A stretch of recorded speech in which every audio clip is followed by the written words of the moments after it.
Alright guys, so this video right here is going to be geared specifically towards console players. If you are PC and played 120 FOV a lot in Warzone, this video is not going to mean too much for you. You might get a little bit benefit from it, but for the most part, this is directed towards the console players who are new with 120 FOV. Yes, you have had 120 FOV, I think on Cold War and on Vanguard, but it is a little bit different when we're getting into the rhythm of the Modern Warfare series with 120 FOV.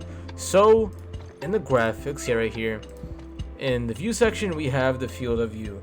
Now, there's a few things that we need to talk about before we get into it specifically, and that's mainly the settings of the field of view, which is right here, ADS field of view. You always need to play on affected and not independent. There are very few people who are good at the game who do play on independent, but pretty much affected means you don't zoom into your AD FOV every single time you ADS. You just keep it at the same level, and it helps for recoil control a lot. So you always want to have it on affected right there. This one is new to the game. It hasn't been anything in Modern Warfare 2019, but from my personal experience and what I've said in my movement guides and stuff like that, narrow is a lot better for visual recoil control, and it does make the gun look a lot slimmer. So I'm going to put it on wide. Wait, I'm going to put it on wide, right? And I'm just going to shoot like that door. That's me shooting the door. Now we're going to do the same thing, but we're gonna put it on narrow. So narrow.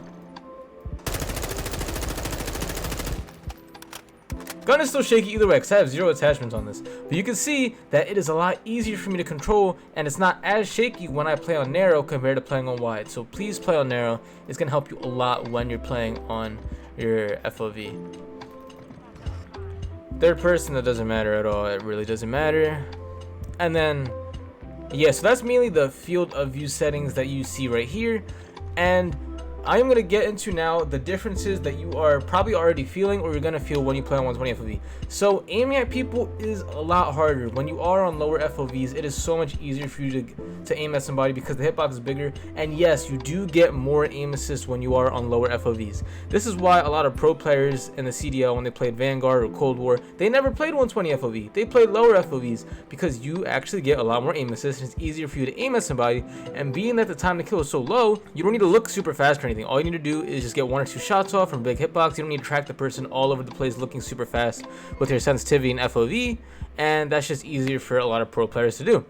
But in Warzone, almost every single pro played 120 FOV because they weren't really focusing on killing 1 or 2 people at a time. When you're, playing search and destroy and stuff like that, you're focusing on, all right, I'm holding this angle, I'm gonna kill this guy right there, then I'm gonna focus on killing this guy right there. In Warzone, it's a lot more situational where it's like, okay, there's like 2 people up there, 2 people down there, and I gotta kill a bunch of people at one time. So you can't play a lower FOV or too low of a sense because you need to be able to have that flexibility to where you pop in, kill one, you run all the way around, and you go over, kill this person, run around.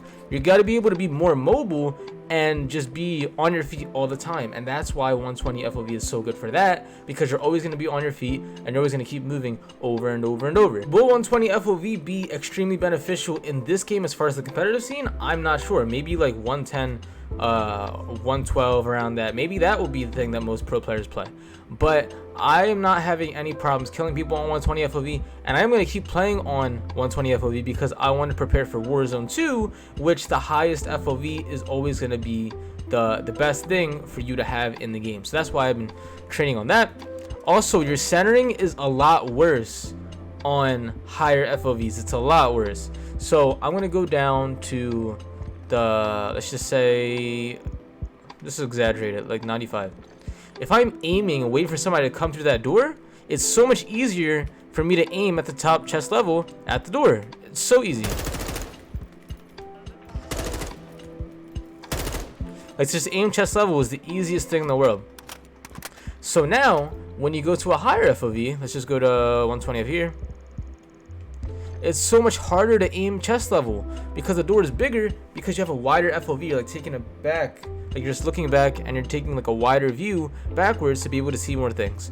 So you are gonna struggle a lot on the higher FOV. So like, if you are missing a lot more shots than what you're used to and you feel like you're horrible at the game, that's totally normal.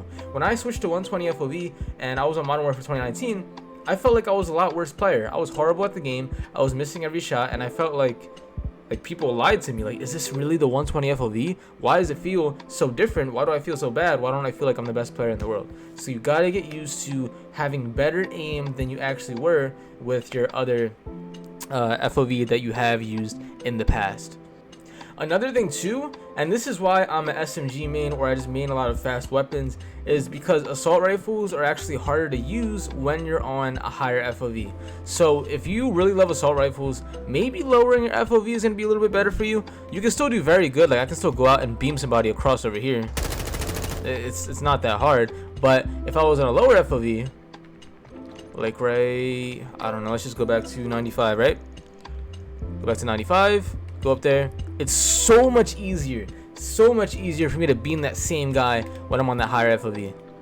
So much easier. So use submachine guns more. When you play on a higher FOV, use submachine guns more. When I told the console players back in the other game to have a playstyle of ARs and stuff, that was very beneficial for them. But since we have a choice, if you are an SMG main or you want to be really fast, use SMGs and run around, hit fire a lot, take closer range shots, and just be mindful that, okay, I'm a really good player, I'm playing in a high KD lobby because I'm getting really good skill-based matchmaking.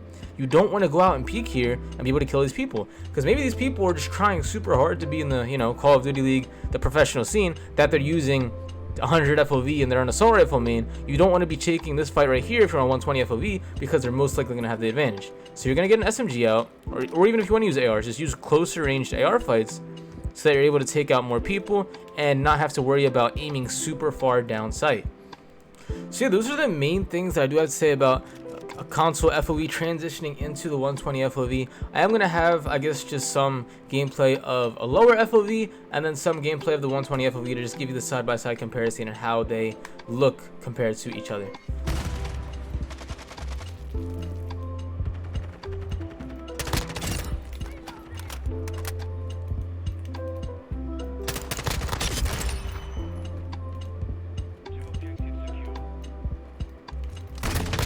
Oh my gosh, he almost killed me.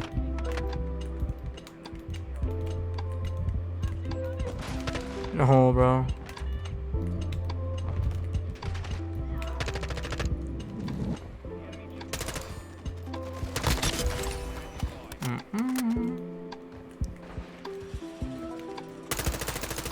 Bro, what? How did I not? I was gonna say. Give me his gun.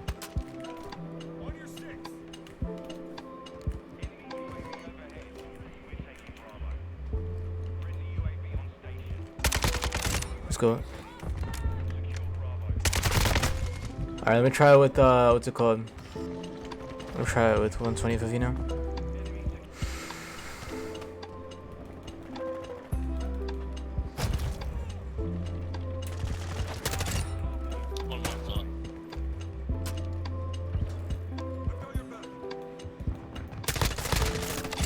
STB or whatever.